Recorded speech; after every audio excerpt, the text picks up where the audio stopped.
Yay. Here we go. All right. Well, we're live. We're here. Woohoo!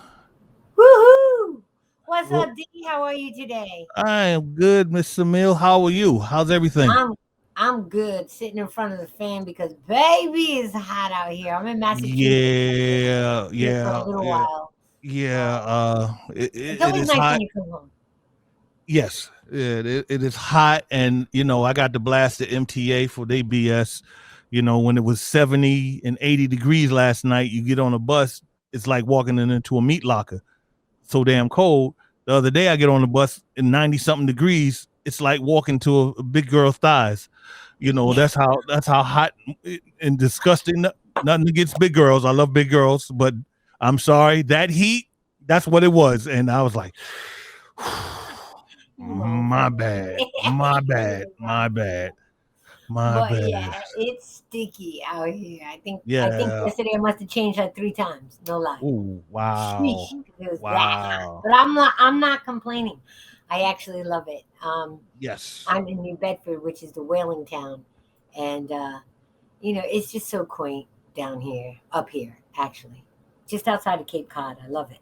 Right. So, shout out to all my New Bedford people. Shout out to my whole family. I love all of y'all. To my LA family, thanks for coming. It was just really good. To my New York family, was good. Brooklyn is built. Mm-hmm. I just had to shout out everybody and let everybody know I love them. That's what's up. It's Friday, y'all. It's Friday. Woo! We got a very special guest. Yes, coming straight out of Atlanta. I think she's originally from Detroit, and she's now residing in Atlanta. She wears many hats. Very comical, very witty, very beautiful woman. And there's really not more I can say other than let's just welcome our guest, Miss Hershey. Sweeter than chocolate. It's none other than Miss Hershey. Look at her. Hey, y'all. Hey, Miss Hershey. Thank y'all for having me. I'm excited to have you. See, Mecca said it wrong though. It's Hershey the Entertainer. No, I didn't say it wrong. I just didn't finish it. I didn't say it wrong. I didn't say it wrong. I just didn't finish it. My bad. Okay, at least I got Hershey. You got half of it. Okay. Lord. See, she's starting off the show already. Look at her. Gotta go disappear and everything. What's good, lady?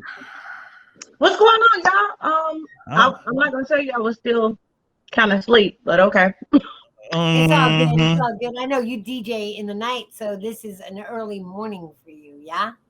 No, I don't DJ. Mm-mm. Oh, I thought you DJ. Oh, my bad. No. I said she wore many hats. She does wear many hats. Tell us the 20 jobs that you have, because we all have 20 jobs. No, you know what? Funny story though. I have a really good DJ friend of mine, and like maybe 10 years ago, he wanted to train me to DJ. I said, no. Nope, that ain't my lane. Why? You don't like music like that? I do, but I think I was already into so much at that time that I was just like, yeah, no. So let's start from the beginning, because I love to show people the come up, so to speak. A lot of people think that when you're in the entertainment industry, you need this and you need that and you need this. What do you feel is the first thing that you really need to be into the entertainment industry, and how did you break into the business? Well, I was a singer and an actress before I was a comedian. I started performing as a child model when I was like 6, did a couple of commercials, and by 8 I was singing with the adults in adult choir. I was trained by my uncle who used to play for the Temptations and so forth and so on. So I started in that realm pretty early. In 2009 I was kind of up for a record deal with Sony that I declined the offer, and then that same year I got into comedy, and I actually did not know I was going to do that. my stepdad at the time told me, he was like, hey, you know, you're going to be a comedian too. And I was like, no, I'm not. It's like, you're a class clown. You're funny. You're going to be a comedian. He ended up enrolling me into a comedy course called Comedy 101 at this community college. And it's been forward stream ahead ever since. So, you know, the coolest thing that I found out about the comedic life is it's very similar to like a regular recording artist life, in that in the very beginning you have to prove that yes, and you have to do these gigs like $50 here, $20 here, you know what I mean? Sometimes. Yeah. What got you through that phase? Because that's a very difficult place for creatives. What really got me through it is I'm just naturally a hustler. You know, I like the grind and the go with it. So I think before social media was really a thing, we had to go by word of mouth, and we had to do 4 to 5 shows a week, and it was the thrill of always having to prove, you know, and having to be as good as my counterpart and my co-workers and stuff. So that kind of just got me through it. The part that I'm having a hard time with is this transition with the social media, because I'm a road comic, so all I know is the grind, you know, but now you got to post a reel every 3 hours and talk to people online. And I'm just like, that transition is a lot for me, because I'm from the old school where you just had to be out here doing 5 open mics a night, and you know, so yeah, it really is a different world. I mean, you have carousel, which is more than one picture. You have the single, you have the reel, you have the live, you have what else is there? The stories. You know, different than the reel. I mean, it's just a matrix. Really. It's a lot. When you say some of the things that you have learned over the years, what would you say is the most important lesson that you constantly remind yourself of, just continuing the grind? Do better than what was done to me. So when I first came out, a lot of female comedians did not give me a lot of pointers, a lot of spaces, and I always vowed that I would be different. So when I go on the road and I'm headlining, I normally have a female opener or a female feature. And I always offer free game. I think when I first started out, everybody thought, you know, it was not enough room for somebody else. So we had to figure it out. Whereas now I feel like it's enough room for everybody. So I'm just giving out free game. So that's one thing that I learned that I will always do. I believe in the pay it forward. I'm real big on that. And I just feel like, you know, if we don't look out for each other, who's going to do it? You know, so that was one thing. That deserves an applause there. That deserves an applause there, D-Mecca. I mean, I'm saying strong. Yes, sister. That's really, which kind of leads me into my next question, because being a female in the entertainment business, we all know, is not an easy feat. I know for me, you know, being a former record executive, I identified myself as being a CEO. Okay. I love it. I love that. Thank you. I love that. Automatically see you. I love that. They automatically see you, and first thing they see is that you're a female. You know what I mean? They don't look at your assets; they're looking at your. Oh, they look at your assets. Right. So you want to redirect them, and I feel like verbiage is really key. Do you, in some way within your comedy, kind of address that every once in a while, or how do you handle that juxtaposition? All the time. So again, before I was a comedian, I was a model and a singer and a writer and an actress, and I got it then too.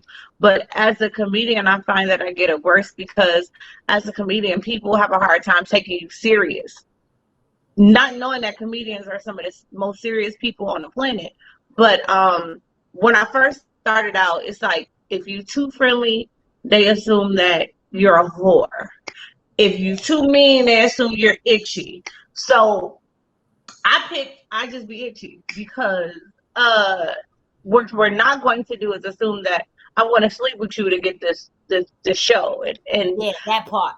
And I've been doing it now almost 13 years, so I'm pretty much solidified where people will be like, yeah, she not gonna let you do it. She not, but it's still people, especially newer comedians that I meet, that will still try, and it's so crazy. I tell a joke, I said, I've seen more penis than porn stars, because they literally will show it to you. They will just show it to you like, hey, you want to see it? I didn't even ask for it. You gonna let me ask for it? So yeah, but I know. It goes down in the DM, baby. It happens all the time, and it's, at this point now it's like second nature. I'm like, put your little thing up, let's do the show. Like, yeah, my favorite thing is next. That's my favorite word. Next. Like, we're not entertaining that. And I think they feel, I don't know, like, okay, so I don't know if it's just the comedian in me, and this is to everybody listening, guys. If you decide to offer to show your penis to somebody, at least be considerate with presentation. Make sure there's no lip balls in your pubic hairs. Make sure it's not ashy. Make sure it's not leaning like it's sad, like you beat it up all day. Like, come on now. So correct if you're gonna come at all. Make me, if you send an unsolicited hot pic, make me want to say, well, damn, okay, maybe, like, you didn't even put no effort into it. Allow me to entertain the thought. Right. No effort. I love you. Well, you know what? Here's the thing, because I face the same thing, as a female executive. Sometimes when you steadfast on that word no, and they don't like the word, they call you that nasty B word. But I'm like, let me explain something to you. When you call me that, all you're saying is that I'm a beautiful, intelligent, talented corporate hustler. I love her. There you go. Period. Love it. So hold that real quick. And they don't, I love it. They don't call you that because they're complimenting you. That's it. But see, it's crazy too, because as a female comedian, we get it on both sides. So, like, if you're a female comedian, most females don't really want to book you, because you're obviously not a competition. And if you're a funny female, a lot of guys don't like to book you because they're like, oh, well, you don't supposed to be that funny, or, you know what I'm saying? Or they don't want to book you if you're not having sex. So I pretty much have to make my own lane. I'm the type of person, like, you don't give me a lane, I'm building a damn highway. Like, that's where I'm at with it. So I don't know if that's the Detroit in me, but I had to pretty much solidify a space for myself, because I was always juggling between the two. Like, women don't want me over here, men don't want me over here. So how about I just make my own road? So there you go. I'm gonna do me.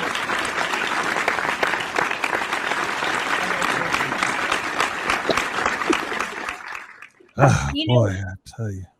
What? Talk to me, D. What? No, this one here, this fool here. I can't even remember how I met her. I know I met her on somebody else's chat, and she was I had to show her a Bible, the Bible from that my mom stole from the the hotel Bibles, the Gideon. I had one of those. Where you got it from? Yep. And I had to put it in the camera, because I was like, listen, Jesus, I ain't trying to go the road they going. You know what I'm saying? If I gotta take more detours, no problem. And she been on me and been following me ever since. And the dude with no teeth, toothless. Don't do him like that. You can tell the truth. Tell the truth. That's not what happened. Tell the truth. Yeah, tell the truth.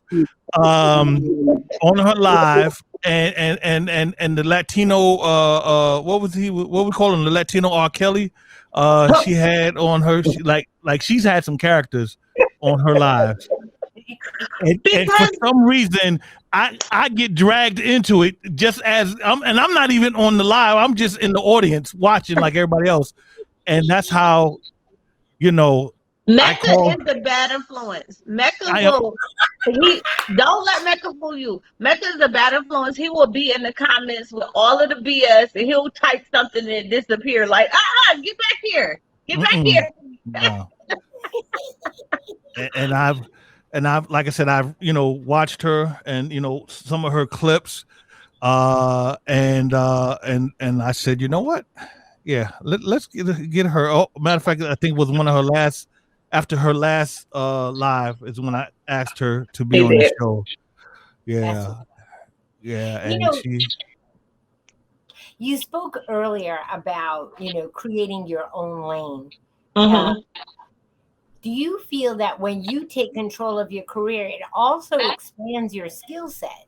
And I would be interested to know what were some of the other things that you learned just by taking control of your career? That's a great question. It definitely expands your skill set.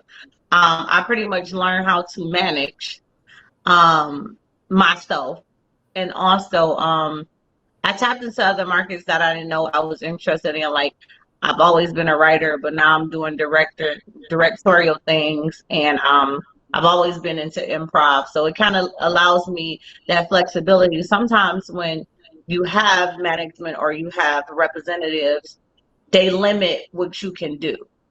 Me managing myself, and I'm a hard artist to manage because I'm not just a comedian, and a lot of people are not well versed in music and writing and acting. So as my own management, I kind of can decide, hey, I want to do this week, and I want to do that this week. Whereas some managers be like, well, I only know about the comedy, I only know about the singing, and now you got to have 4 different managers for just one artist. So me taking charge of my own career, I know the grimy part of the business.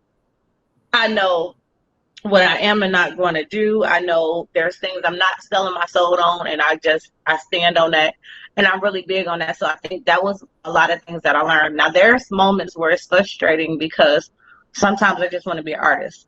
I don't want to have to worry about when I get there my name being wrong on the marquee or doing this and doing that. Like, but I have to do that, and I have to find a balance with being an artist versus managing. So I've learned so much when it comes to just that part of it. So I'm glad that you said that, because I'm actually entering into that world. You know what I mean?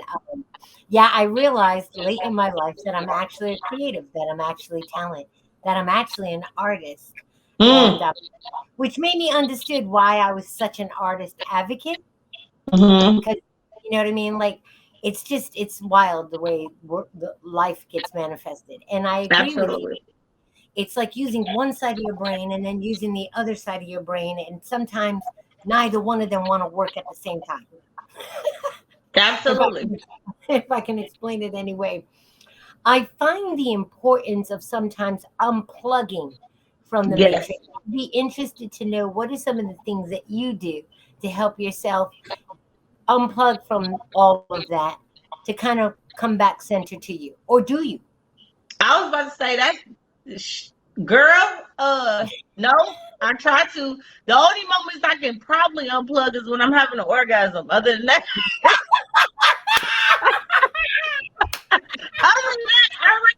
hell, half the time during orgasm, I'd be like, I should turn this into a skit. Like, what is wrong with me? Like, the unplugging, girl, good luck. It's crazy because I don't know if you have this problem as a creative. I know Mecca does.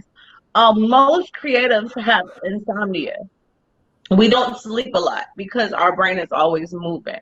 So even when I'm sleeping, I'm still dreaming. Like, I have to sleep with my phone and my recorder because I'll wake up in the middle of a dream and I'll write a joke or I'll have a skit. Now, when I wake up, it don't really make a lot of sense to me no more. But in my sleep, it was funny as hell, you know? So I don't really do a lot of unplugging. Like, I try, y'all. I can't even meditate because I got ADD. So I don't know.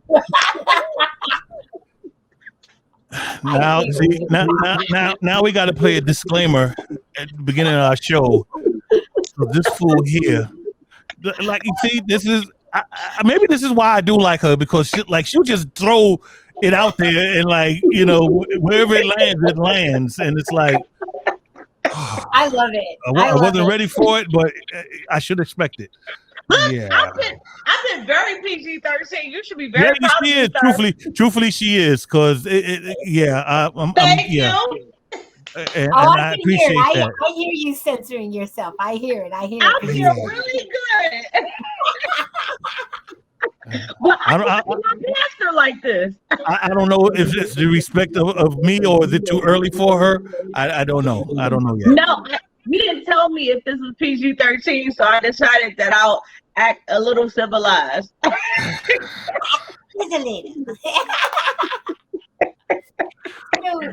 Okay, so you're your own manager, you're a comedian, you're a vocalist.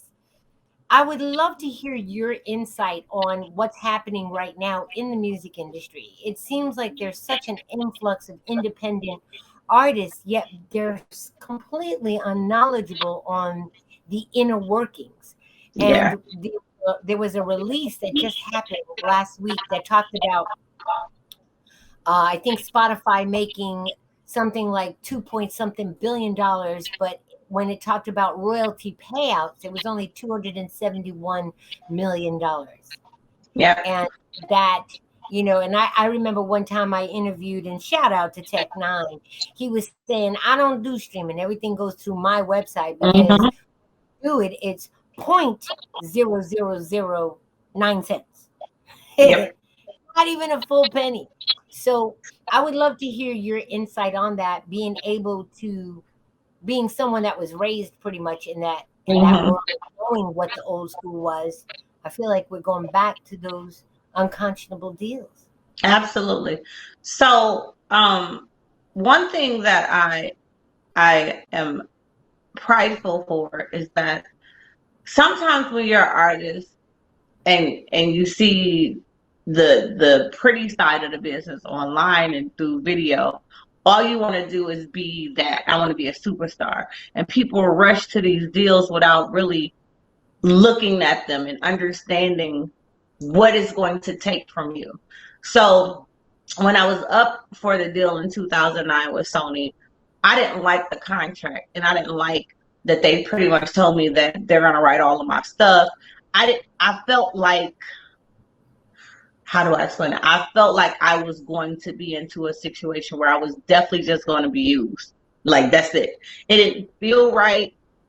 And I remember walking away from that deal and like being really sad about it. Like, man, this is all I really want to do. But I understand at that moment, God was shielding me from a lot of stuff that I did not know that I had to learn as time went on. I think what happens is, when you're so eager to just put out music or put out material, you're not considering the business side of it. You just want to show the world. And then when you get into it and you realize you're being worked like a damn slave and you're not getting paid for it, you've already signed yourself away. So for me, I feel like independent is the best way to go. However, the road is going to be a lot longer, and they're going to make it mainstream. It's going to make it almost impossible for you to get the exposure you should, because they want you under them. So you have to go even harder. So I've been a comedian almost 13 years. I've been an actress my whole life, a singer my whole life. So the road has been longer, but I like the independent side of things because I get to make my own rules. I'm flexible, and I don't feel like I have to sell out too much of who I am for them. And then picture this, you got to change everything about yourself once you go mainstream mainly, and then they don't pay you for doing that.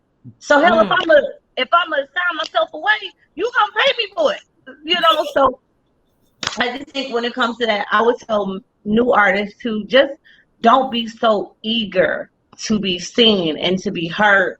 Really get lawyers, and I'm not talking about they lawyers. Get your own lawyers and just have them read over it.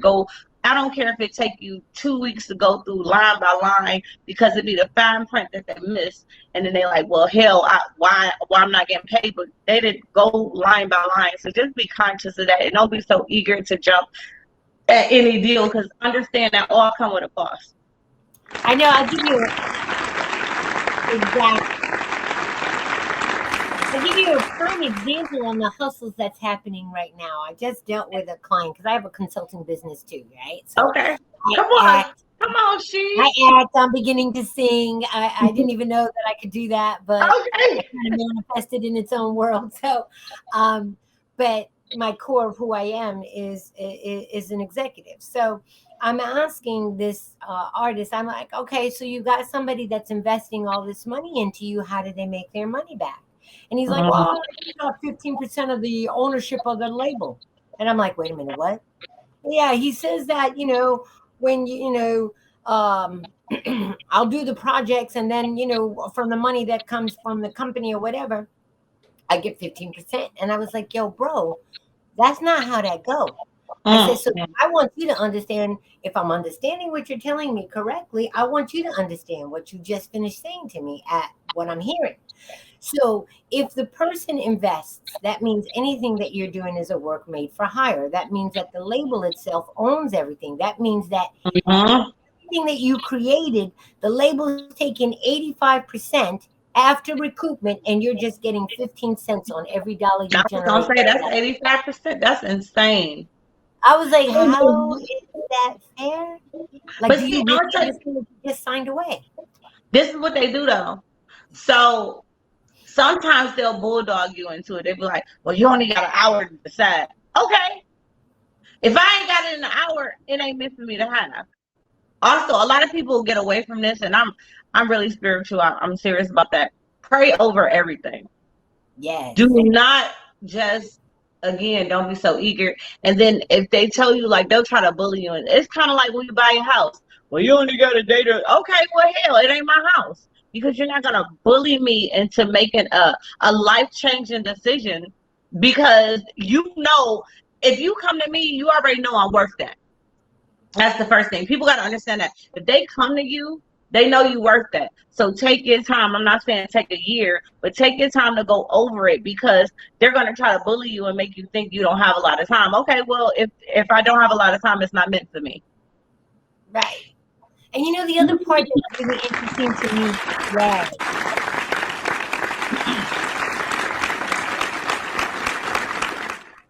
the other part that's really interesting to me, I call it the dangled carrot, where they'll say, well, listen, I'll give you 20, 30,000. And this is how they got a lot of the artists back in the 80s. Founding hip hop fathers, how they got them, because you're talking about kids that, are scrapping to get $1. Yeah. And now you're talking about giving them 20,000 cold hard cash in front of them, and they don't realize that's all the money that they're going to see. That's it. So, and then go ahead. I was about to say, and then they keep buying stuff for you, and you're not really asking where it's coming from. Oh yeah, you got to pay that back. Yeah. And so it's just another manipulative way for you never to see your money, and for your accountants never to see their money, because of everything that you've purchased, it's top heavy on their side. You know what I mean? So here's 100,000 for you, but that 10,000 commission that went out to somebody. Absolutely. And that's the part that you can't audit, right? Those are those side deals, those backdoor deals. And I'm like, but if you have more control of your career, I'm all for the independent major. I feel like that is the future of the entertainment industry, where the independents really know the business, they can take the product, and the majors get their rightful share for distributing it, because they still have the muscle. I love that. I don't know if I will pray that it will work out that way, but the business on all sides is so greedy. Nobody believes in being fair, and everybody's so greedy. It's like, if you can take advantage of somebody, you will. And I hate that mentality, because again, I feel like we all can eat. Like, be fair to people. I don't know. But that's good business. It is. I mean, that's probably why you have lasted for 13 years. Because one thing that I've learned about the entertainment industry is people do business with people they like. That's a fact. That I just said this on my platform. I said, a lot of people feel like you don't have to be likable in this business. You have to be likable. You have to, like, you can be as funny as you want to be, but if you're an ass and cocky and arrogant and you stepping on people, nobody's really going to want to work with you, and you're going to limit yourself. Now, I'm not saying you have to be likable to where you got to kiss everybody's butt. I'm not saying that, but you got to be likable to the point where people like, I like her energy. I like what she brings to the table. I like that she talks about more than this. You have to be likable on all areas, because you don't want to ever box yourself in and make people just be like, oh, she's only good for this. Like, and Mecca can tell you, even on my show, as dirty as I am well versed in comedy. I've done kids shows, I've done church shows, I've done nursing home, I've done foster care. Like, I've done all type of comedy because I never wanted to limit myself to that. I think naturally, because the world is nasty, we end up there, baby. And when she does church shows, they make her sign 2 disclaimers. just in case something slip up, they just make sure they got to cover their back. So I ain't never heard the kids show other than I ain't never been to one of the kids shows where the parents grab the kids by the ears and be like, well, listen, we got to pay the bills. You're watching We Got Straight Convo right here on Twitch TV, as well as She's the Boss Radio.com. I'm your host, Amelia Ismore, with my side man, the producer of the show, I am D Mecca, and our special guest, Hershey Entertainment. We'll be right back.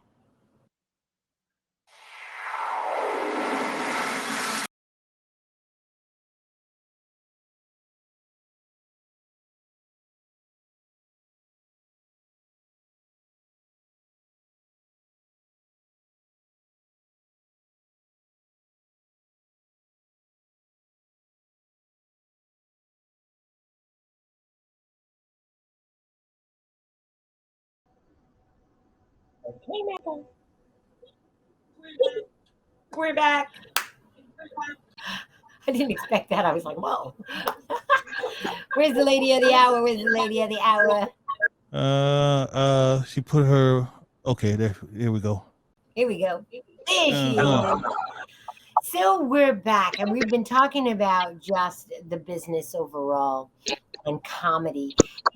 There's something really happening right now within the comedic world that I'm vocalizing as well. I mean, we have the First Amendment, the freedom of speech, and I think people are becoming a little too sensitive. I understand that words have power, but if you can't laugh at yourself, your strengths and your weaknesses, you're taking life too serious. And one of the things that I love about comedians is that they tell the truth in a joke. And they make you think of things that you might not have even considered, but with levity. And I think that that's excellent.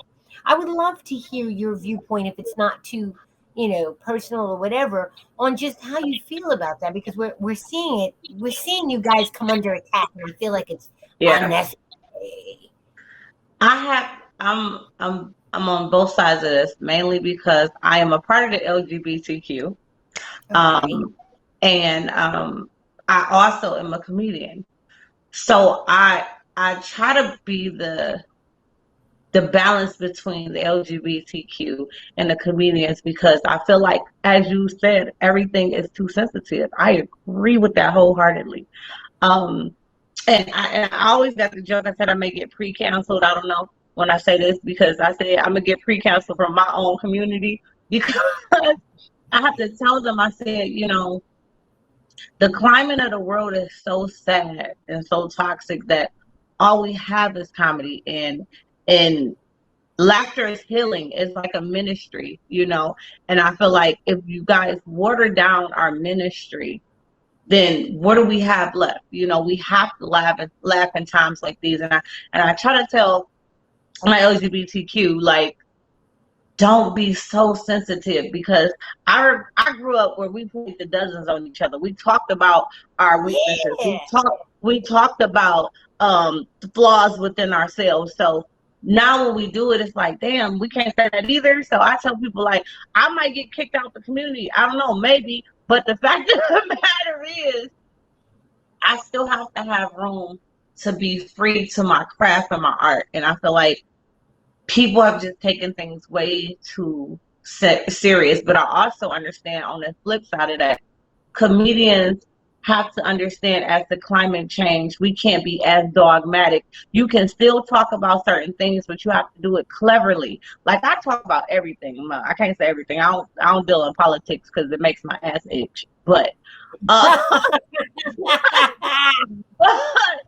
but mainly I do, because politics is just too much for me. But mainly I do family, I do LGBT, I do impersonations. Like I talk about things like that, and I feel like, you know, we lost sight of the craft itself, like just to laugh. Now I know that, like I said, as we go, certain things become derogatory, like the D word, the DYKE, or the F word, or stuff like that. I understand those are derogatory, but we still should be able to talk in these topics without it being. So you're being hateful. I actually spoke on the Macy Gray thing, and I said that's probably gonna get me canceled too. I feel like there's a fine line, and I'm gonna say this again as a lesbian woman.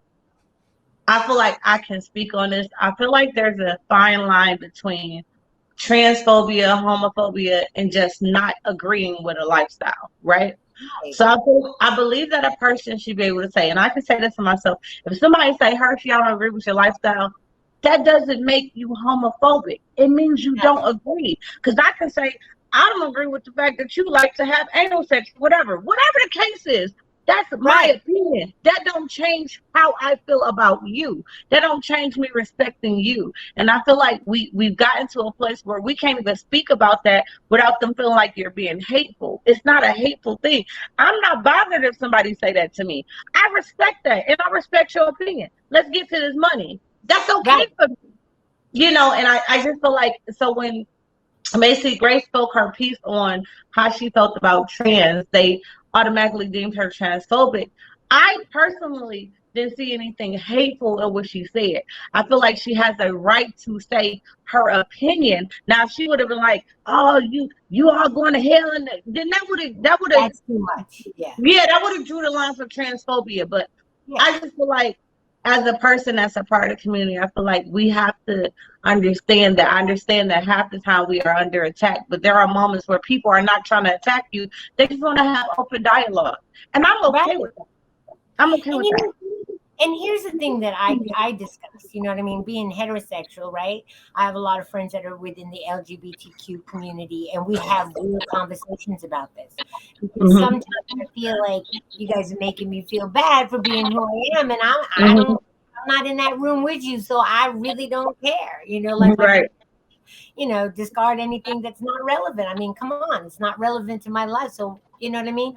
Now, but here's the thing that I also feel like we need to have more conversation on, is that it's like anything else, it's understanding the lifestyle, it's understanding the community, and you have this option of not to listen, to not attend those shows. You know what I mean? If a certain person is known for a certain thing and you don't like it, don't support it. I agree. I totally agree. Yeah, when it starts hitting that person's bottom line, they're gonna curve. I totally agree. I think when it comes to whatever a sexual preference is, I think on both sides of the fence, people have to be open to the conversation, and B, not so offensive. They go to the defense too quick. Like I would say, if somebody came to me, and I've had my lesbian friends upset, like if somebody came to me and asked me a question about it, I'm not gonna cuss them out and be like, well, why do I ask you about being heterosexual? I'm not gonna do that, because in all things you want to get an understanding. So if I'm not helping you understand, how can I be mad at you if you don't understand? You get what I'm saying? Exactly. So I've been trying to explain that to them. They're like, yeah, but we don't ask them nothing about being heterosexual. I said, most lesbians, not all, most lesbians was heterosexual before they was lesbian. So you don't have to ask about that. You know, but some straight people have never been gay, so they are asking what they don't understand. So, you know, I kind of like, I try to be the balance between that, but I also, you know, agree that stuff just so sensitive. I just be like, damn, what is we doing? What?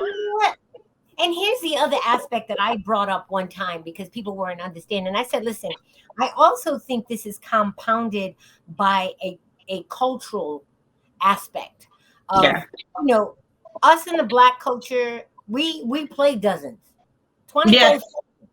right? That Yes. gets you thick skin. You know what I'm saying?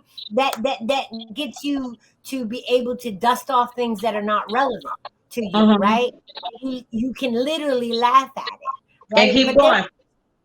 But then when you got other cultures that don't understand that Yes. dynamic and they hear this type of dialogue, Yes. they find it very offensive, not understanding that it's a game.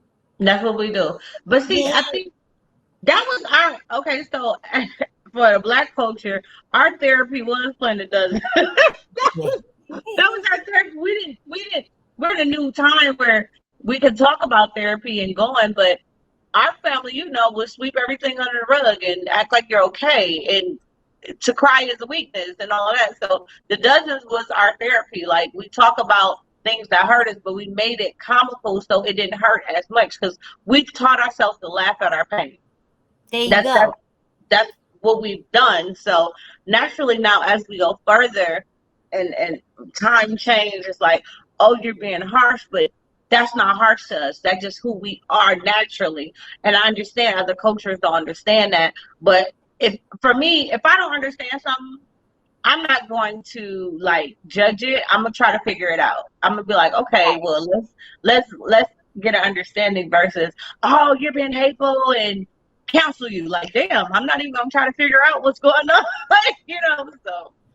Yeah, I don't like this cancel culture. I really don't. It's beginning to work my last nerves because if you X out everything, you have nothing. Here's another dynamic that my mother taught me that I thought was really interesting, and I'm holding on to it because I felt like it was a jewel, right? She comes from a huge family of sisters that were very diverse.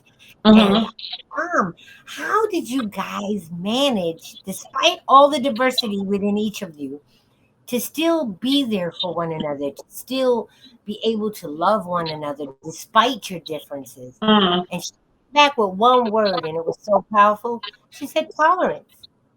And I think that that's what we need more of. Like, yes, because I might not agree with you, but if I learn how to tolerate it so that it's okay, and I've learned how to separate myself from it so that it's not reflective of me, then where's the problem?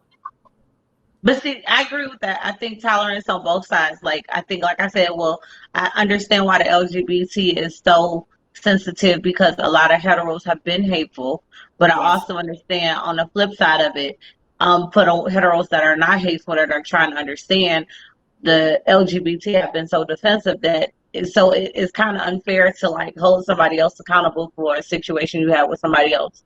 It's kind of like leaving a bad relationship and going into a new one and holding them accountable for something that the ex did. Like, that has nothing to do with that person. So we have to be able to draw the line and be like, I had a bad experience. For instance, I had a racist experience with a white person, a couple of them. Do that mean all white people are like that? No.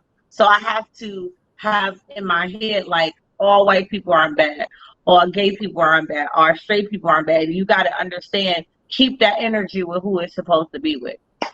Yeah, I keep on going to Martin Luther King. I think one of the most profound things that he said is it got nothing to do with the color of the skin. It's got everything to do with the content of character. And so I just expanded that. It's got nothing to do with the lifestyle. It has everything to do with the content of the character. Because you're going to find nasty people everywhere. Definitely. We've been talking, and it's been a great conversation. We're supposed to take a break every 15 minutes. It is now that time. So you are watching twitch.tv as well as she'sthebossradio.com. I'm Amelia Ismore, my producer and co-host. I am D Mecca with none other than Hershey the Entertainer, and we'll be right back.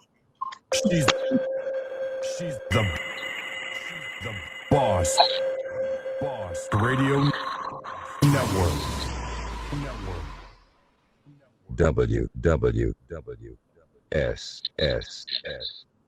T T T B B B R R R N N. And we're back. Okay. This has been so great. You know, the last part of the show, I always like to invite anybody that wants to call in. So callers, the telephone number is 347-305-5205. If you have a question for our guest or any of us, please dial in. What is the one thing that you want everyone to always know about Miss Hershey? Believe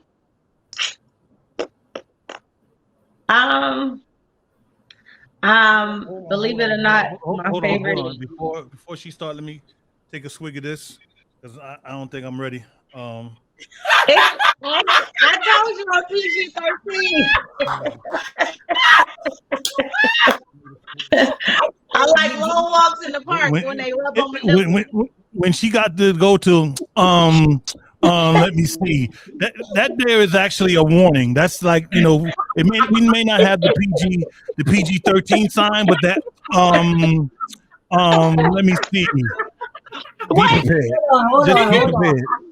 Wait, did you hear my answer, Mecca? I like long walks in the park while they rub my nipples. See what I'm saying? See what I'm saying?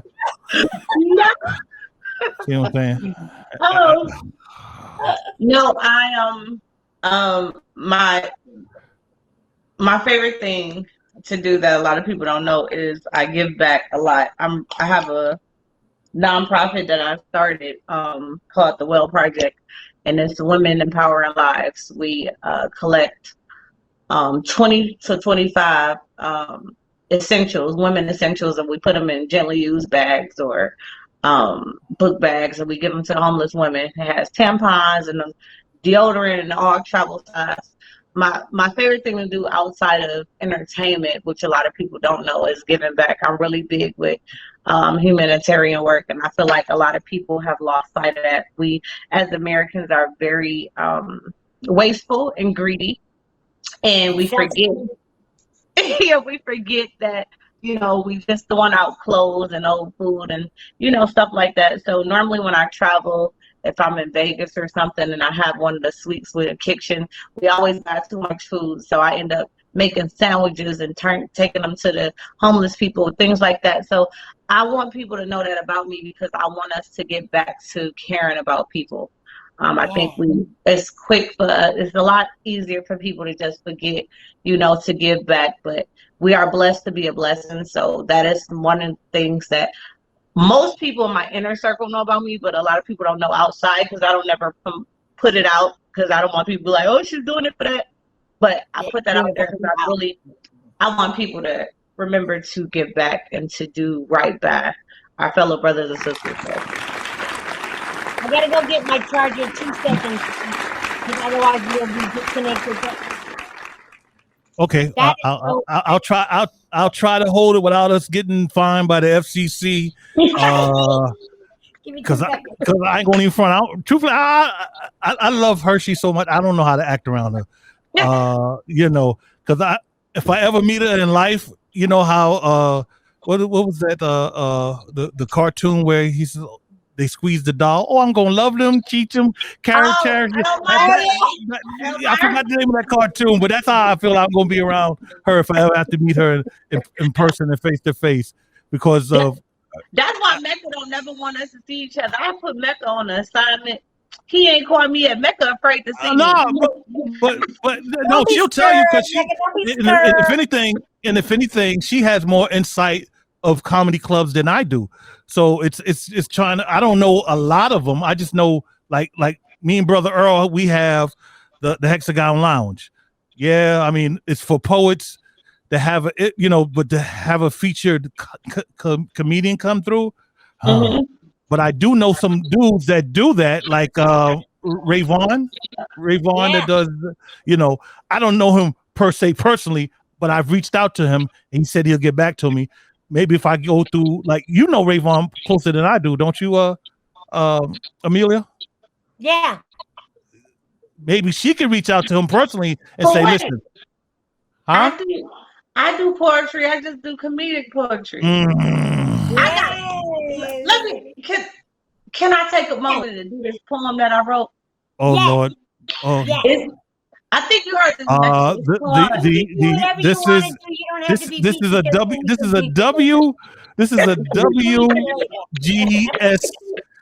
WGSC disclaimer. The words that you're about to hear are not actually I forgot the damn disclaimer, but you just got fair warning. You just got fair warning. That's all I'm gonna say. You got fair warning. I wrote this during a relationship. It was dear to my heart. It's called I'm Not a Stalker. I'm a watcher and a researcher. See, baby, when you pull up to your house and you see me in a car with the black tinted windows and my seat on recline, I wasn't stalking. I was watching and researching. And if you see me climb into your second story window, it's because you took my key. But I wasn't stalking. I was watching and researching. And when you happen to wake up because you were sleeping, I'm standing over you looking at you like this, I wasn't stalking. I was watching and researching. I was trying to make sure you was okay, because sometimes you stop breathing in your sleep. And if you happen to pull up to your new girlfriend's house and she happened to be under my car, I wasn't stalking. I was watching and researching. And when you happen to go to your new job and I'm sitting in the cubicle next to you because I now work with you, I'm not stalking. I'm watching and researching. And if you happen to go to church on Sunday morning, I'm sitting next to you and your boo, that's our boo now, because I'm not stalking. I'm watching and researching. And if you happen to wake up in the morning and you get your coffee and you head out and I'm asleep on your porch, I wasn't stalking. I was watching and researching. Thank you. Thank you. Thank you. Don't take me. I can't. I really like people don't understand. And that's the clean version. Truthfully, that was the cleanup version of it. I ain't gonna even lie to y'all. That is the cleanup version about that. That's look, listen, Emil, you know I don't drink. That's why I had to break out the vodka. I had to go straight to the head with this fool here. Because when I wake up, I want to forget about this. I'm just going to be like, that's how much hangover I need, so I can forget about what just happened. Too many visuals there. She too many visuals. Yeah. But clean. She gave you the clean version, though. She gave you the clean version. Incriminated myself. Okay. Right. Between her and Tell the Tooth, Yo. So I would love to have her come to New York, but like I say, I'm out there reaching though. I still want her to come. She actually wants to put a comedy show together here in New York. Oh, we can make that happen. Yeah, we can. I was telling Mecca we could do like a once a month. That'd be lit, like every first Friday. Yeah, we could totally make that happen. So we'll talk off the camera. So, of course. 5 minutes left to the end of the show. I really want to thank you. We had a wonderful time with you. Thank you. I didn't know what to expect because I always get nervous with comedians, but you're excellent. Where can they find you? Talk about when you go live so people know when to join in on the adult version, not the PG-13 version. Talk to us. So, if you guys are interested, you can follow me at every platform, including Cash App, at Hersh Does It All. Mecca has it posted. It's HERSH Does It All. You definitely want to follow me because I'm literally traveling like every month. August 15th, I am hosting a comedy show for the Jay Holiday concert in Detroit. So I have a major project coming up. I wrote a movie that just actually got signed. They said it's estimated to be, they said it's estimated to be between, like, don't clap yet, let me finish. They say it's estimated to be between a $10 to $15 million project. So they actually are working to pitch it to the people that we want to pitch it to. So I'm excited about that. Also have a sketch comedy show We don't have a date that we recorded that's coming out called Happy Hour on a new network. And, you know, y'all can follow me again on Cash App. Hersh does it all. So thank y'all for having me. And before you go, quickly, since you mentioned all that, who are your influences, or who do you admire in the same business as you? Oh, okay. So I get a lot of hate for this. But I'm a top. I'm always gonna throw a female in there. Monique has always been my favorite. I know she get a lot of backlash, but I'm gonna tell you one thing about that sister. Not only is she funny, whether y'all like what she said what she said, and she stand on it. And that is hard to do in this business. They want you to fold. So whether they like how she move about it, she stand on what she said and she stick to it. And I respect that. I also like Eddie Murphy. Eddie Murphy is like the GOAT to me. So y'all, you know, my era is Eddie Murphy. Era before me was Pryor. But for me, I grew up with Eddie Murphy, and he's the GOAT to me because he acts and he does impersonations, and I do all of that. You know, Mecca, I do impersonations too. So Eddie is definitely on my list. And then if I have to do, lastly, I will go with, I like George Lopez. A lot of people, I love George Lopez. I think he is hilarious. And then of course I gotta throw Martin in there because Martin is also like the GOAT of this business. And then I like Amy Schumer a little bit too. Yes.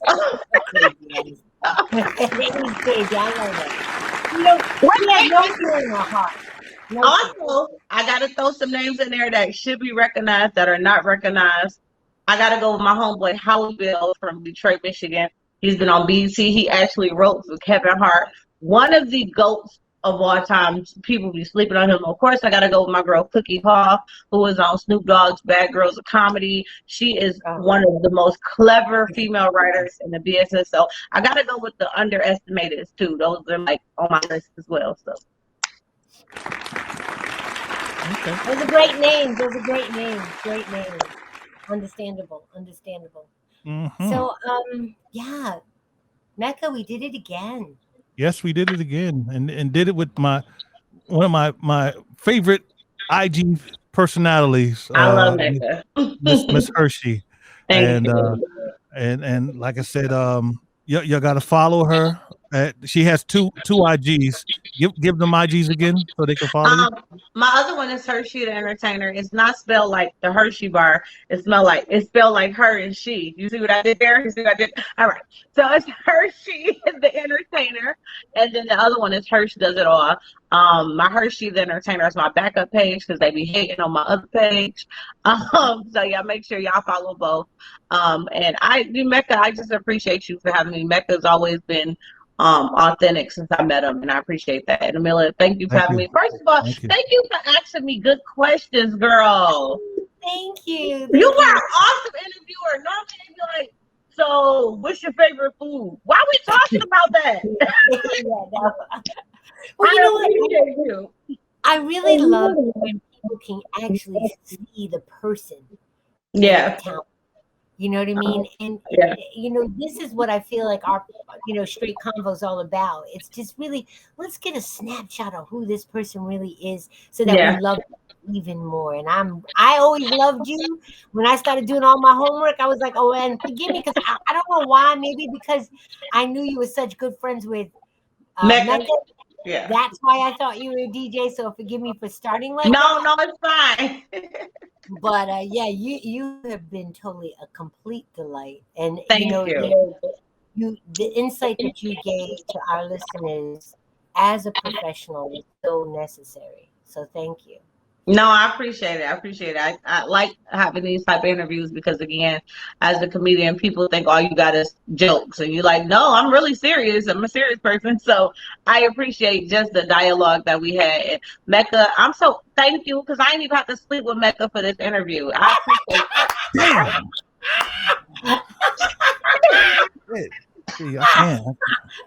Well, with that, you've been watching We Got Straight Convo right here on twitch.tv. I can't even talk. That was too funny. I'm your host, Millions More. Producer MD Mecca. Love you, Hirsch. I love you. We air every second and fourth Friday of every month from 10 to 11 a.m. Be sure to check in.